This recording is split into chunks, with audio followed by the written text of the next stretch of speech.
মেয়েদের ব্যক্তিগত জীবনের বিভিন্ন আপত্তিকর ছবি ভাইরাল এবং ব্ল্যাকমেলিংয়ের ঘটনায় আটক এক যুবক। মেয়েদের ব্যক্তিগত জীবনের বিভিন্ন আপত্তিকর ছবি ভাইরাল এবং ব্ল্যাকমেলিংয়ের ঘটনায় উত্তেজনা ছড়িয়েছে ত্রিপুরা রাজ্যের তেলিয়ামুড়াতে। ঘটনায় সচেতন জনতার হাতে আটক এক অভিযুক্ত। ঘটনার তদন্তে ওসি রাজীব দেবনাথের নেতৃত্বাধীন তেলিয়ামুড়া থানার পুলিশের নিষ্কর্মণ্য ভূমিকায় জনগণের চরম ক্ষোভ। কারণ দীর্ঘদিন জিআরপিতে চাকরি করে গায়ে মেদ জমে যাওয়া ওসি রাজীব যে তেলিয়ামুড়ার জন্য একেবারেই ব্যর্থ, তারই প্রমাণ মিলল আবারও একবার। একাধিক সূত্রের অভিযোগ মূলে খবরে প্রকাশ, বিগত কিছুদিন যাবৎ তেলিয়ামুড়া এলাকা জুড়ে বেশ কিছু যুবতীর বা গৃহবধূর ব্যক্তিগত জীবনের আপত্তিকর ছবি বা ভিডিও সামাজিক মাধ্যমে ঘুরে বেড়াচ্ছে। ফলে তেলিয়ামুড়া থানা এলাকায় উদ্বেগ ছড়াচ্ছে। এখানে উল্লেখ করা প্রয়োজন যে তেলিয়ামুড়া শহরের প্রাণকেন্দ্র অম্পি চৌমুহনীতে স্টুডিও সুপ্রিম নামের কম্পিউটারের দোকানটি অবস্থিত হওয়াতে ছাত্রছাত্রী থেকে শুরু করে আমজনতা অনেক মানুষই বিভিন্ন ছবি সহ নানা প্রকারের কম্পিউটারের কাজের জন্য আসে এই দোকানে।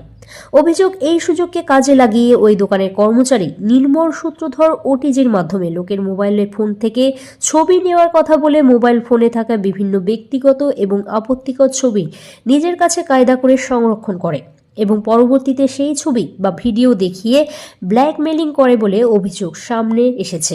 এরই মধ্যে এক পীড়িতার পরিবারের লোকজন এমনই একটি বিষয় নিয়ে ঘটনা ঘটার 2 থেকে 3 দিন পর সামাজিক মাধ্যমে ছবি ভাইরালের ঘটনা জানতে পেরে তৎক্ষণাৎ তেলিয়ামুড়া থানার দ্বারস্থ হলে তেলিয়ামুড়া থানার ওসি দায়সারা মনোভাব নিয়ে ঘটনার তদন্ত শুরু করে।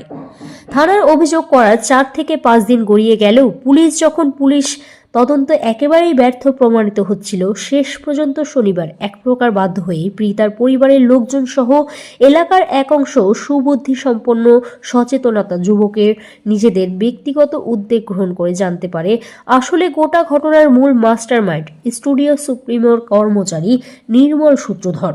যখন তারা এই সূত্র ধরে কম্পিউটার এক্সপার্ট নিয়ে ওই দোকানে হানা দেয়, তখন স্টুডিও সুপ্রিমোর কর্মচারী নির্মল সূত্রধরের কম্পিউটারে তল্লাশি চালিয়ে এই ধরনের বহু আপত্তিকর ছবি উদ্ধার করতে সফল হয়।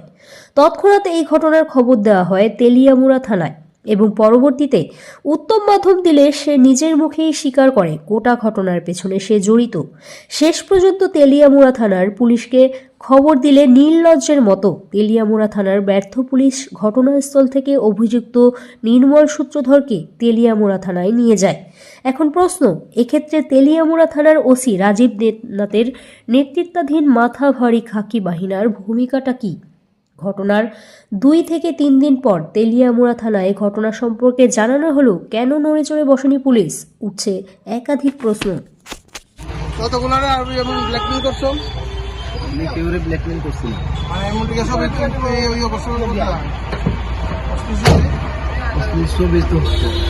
এখন যে কইলাম ফোল্ডার কপি যখন করছি এটা আমি দেখি কাজ করার আমি দেখছি না যেটা দরকার লাগবে এটা রেখে বাকি দেখো না দেখো এই ডিএম থেকে ছবিটি ভাইরাল হয়েছে না